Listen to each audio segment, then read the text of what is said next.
Welcome to the video on majority and minority identity development models.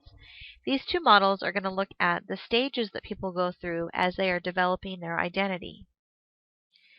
We're going to be focusing on minority and majority development.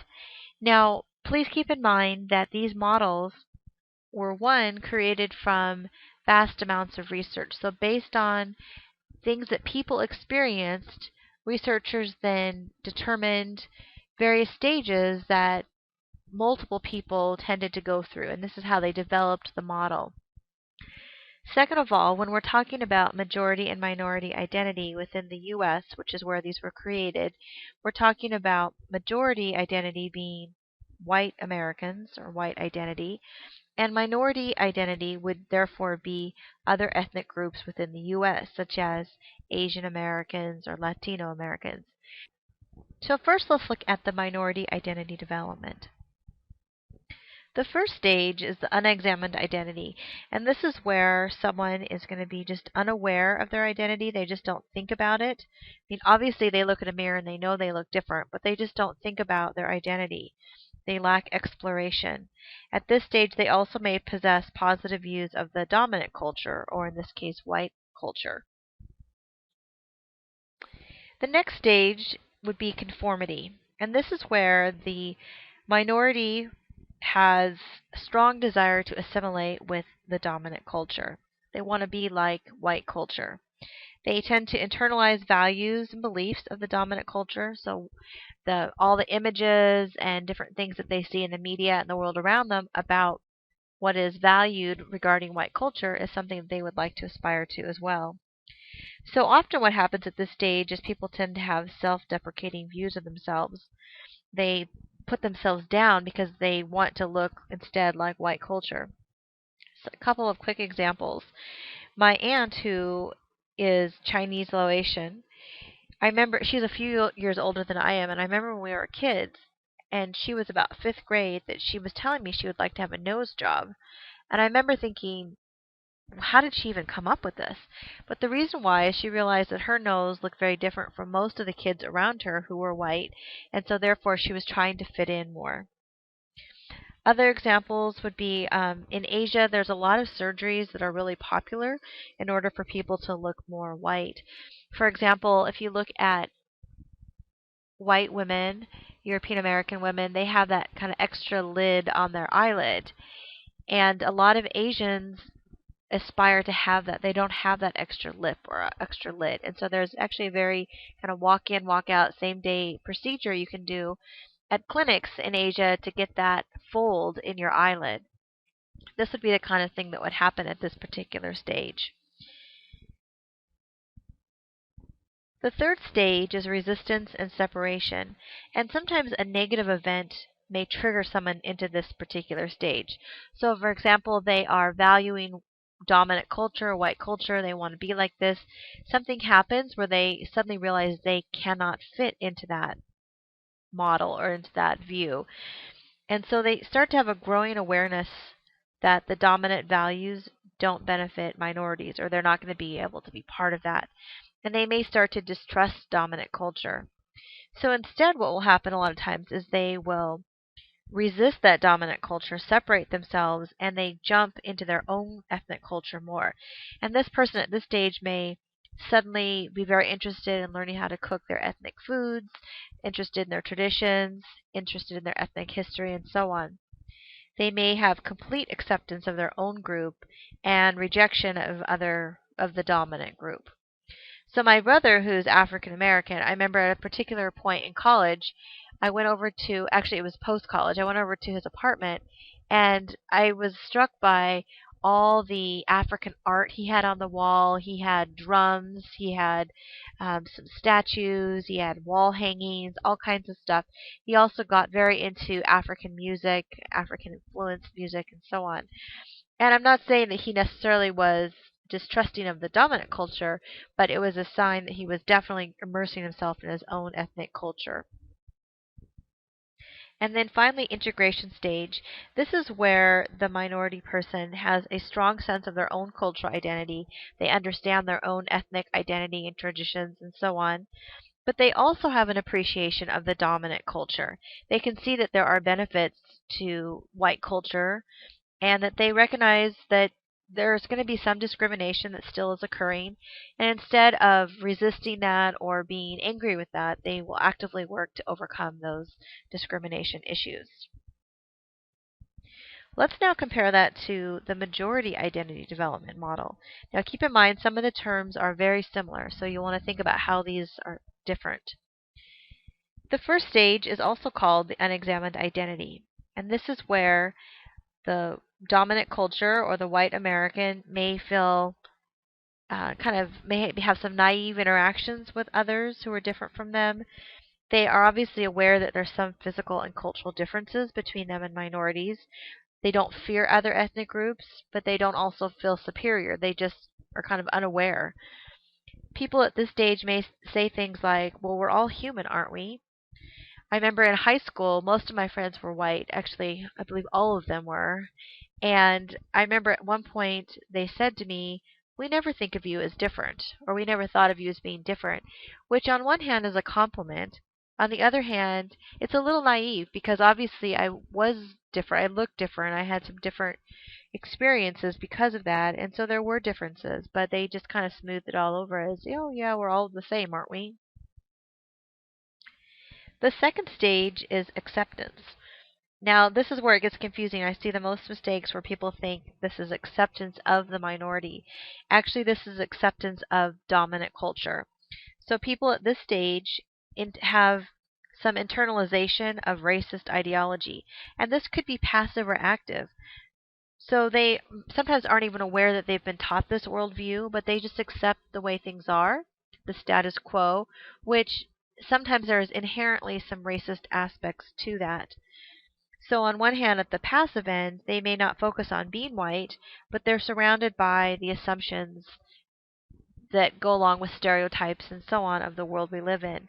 So they may feel that minority groups are culturally deprived and need extra help. They may feel that white culture has culture, such as music, art, and literature. It's classical. But when they look at cultural objects of ethnic groups, they think of them as folk art or crafts rather than classical works. At the passive level, they also may just avoid contact with people of different ethnic backgrounds. They may surround themselves more with other white people, and so on. At the high end of this, they may have active acceptance of the status quo, and this may be a consciousness of being white and even promotion of superior feelings. I am better than some of these other ethnic cultures.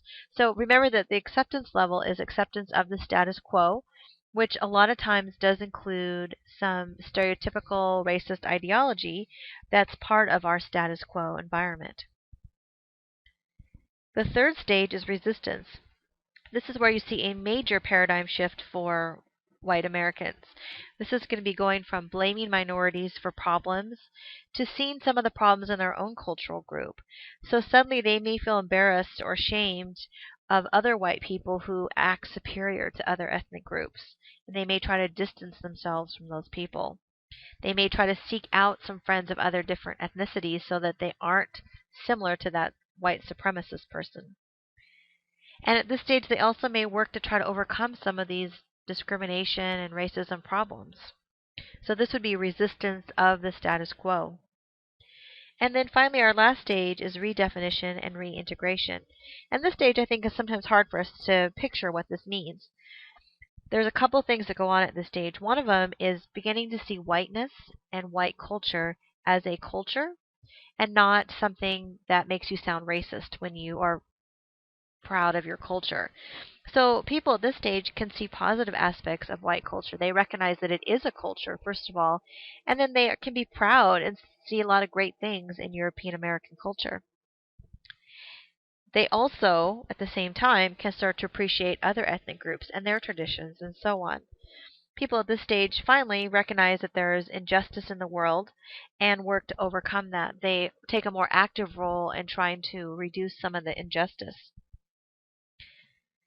So what I'd like to do now is to look at a few film clips And this is from a movie called Smoke Signals. That's a great movie if you haven't seen it before, and it's one of the movies you can do for the extra credit assignment. And what we're going to do is look at a scene between two young Native Americans who are on a bus ride together.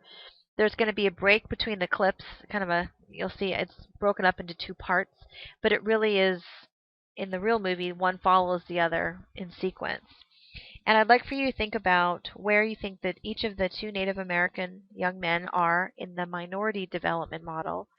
And then they're going to have some interaction with two white men. And I'd like for you to think about where those two white men are in the majority identity development.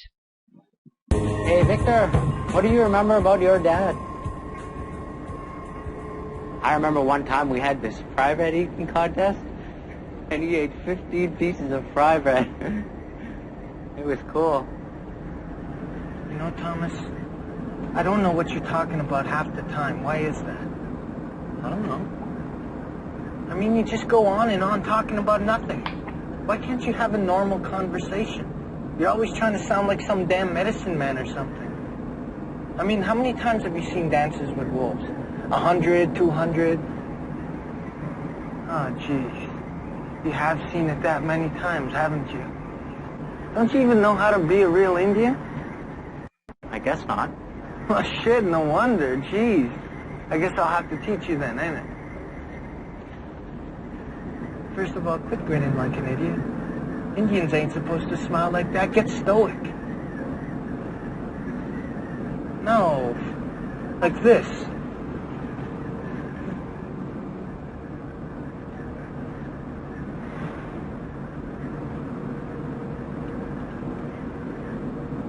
You gotta look mean or people won't respect you. White people will run all over you if you don't look mean. You gotta look like a warrior. You gotta look like you just came back from killing a buffalo. But our tribe never hunted buffalo. We were fishermen. What? You wanna look like you just came back from catching a fish? This ain't Dances with Salmon, you know. Thomas, you gotta look like a warrior. There. That's better. And second, you gotta know how to use your hair. My hair? Yeah, I mean, look at your hair. It's all braided up and stuff. You gotta free it. An Indian man ain't nothing without his hair. And last, you gotta get rid of that suit, Thomas. You just have to.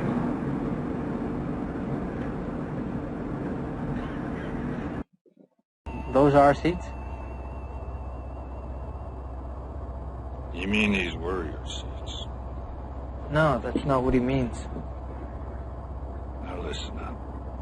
These are our seats now, and there ain't a damn thing you can do about it. So why don't you and Super Engine there find yourself someplace else to have a powwow? Okay.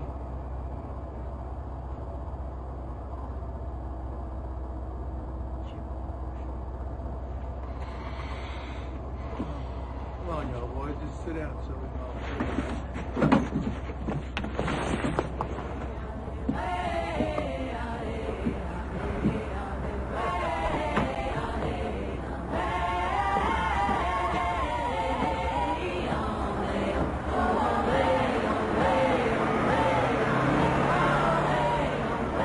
Geez, Victor, I guess your warrior luck doesn't work every time. Shut up, Thomas.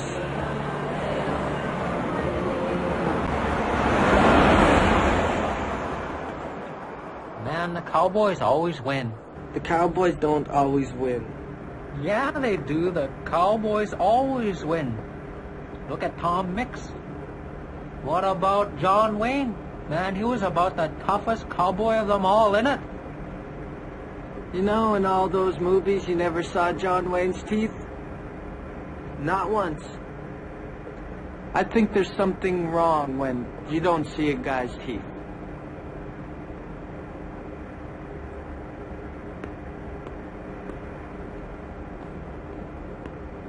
John Wayne's teeth, hey, John Wayne's teeth, hey, hey, hey. John Wayne's teeth, hey, John Wayne's teeth, hey, hey, hey. Are they false?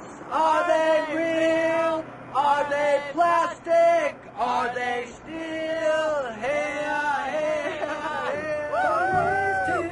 So now let's talk about where you would place those four characters. So we have Victor, who is the Native American without glasses. Thomas is the one wearing the glasses, and then the two European American men. So if you look at the different things that were said by the characters, hopefully you placed Victor in the resistance and separation stage of the minority development model. He was pretty distrusting of white culture. He had a couple comments like, the white man won't respect you unless you look mean, and he was really immersed in his own identity. He was trying to make sure that his friend looked Indian enough and that he really was looking like the warrior that people expected them to be. Thomas, on the other hand, was just a little bit more naive as far as, what his culture was and why it was important to maybe adhere to some of those traditions, and so we would probably place him at the unexamined identity stage. He just never had really thought about the way he looked and why it would have a certain effect or not. Finally, the two white men on the bus who took their seats, we would look at the majority development model for them, and we would put them at the acceptance stage, because again, they're just accepting that this is the way things are.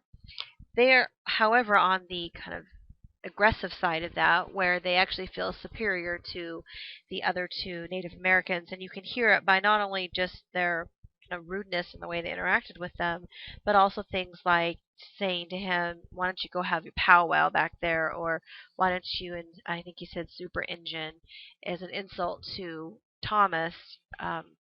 So they were calling them names, they were belittling them, and they were talking about these, using terminology of theirs in a way that wasn't meant to be used. So hopefully you can see where everyone tends to go through some of these stages, and you can see where someone is at by the things that they say or the way they behave. Let's talk briefly about some of the problems with these identity models. You may have already identified some of these yourself. One of the problems is that identity development is dynamic and it's evolving. It's not step by step easy to place people all the time. There's lots going on with our identities. And this model doesn't really account for when you are between stages. So for example, maybe you're not exactly at 1 and you're not exactly at 2, but you're somewhere in the middle of those. And the model doesn't really easily allow for people to be in the middle of stages. And also there's going to be within group differences. So maybe the majority of people tend to fall at these stages, but as we know, there's always going to be some people who don't fit into the majority of their culture or their ethnic group. And then finally, it doesn't acknowledge that two people can really be in the stages at the same time. I mean, you could be partly in the integration stage or the redefinition stage for the most part, but then let's say you meet somebody from a culture you're not familiar with, or you have a negative interaction, and suddenly you're also back at stage 1. So there could be this idea that you really have one foot in each stage. The model doesn't easily explain how that works. Also, I guess I'd say add another problem is that it assumes with this model that everybody wants to get to the last stage. One of the things is not everybody may want to be at integration or redefinition stage. It's sort of a utopian view that we'd all be at the end, that would be where we'd want to be. So that's one of the other problems. So why would we even use these models then? Well, on one hand, it's helpful as a starting place.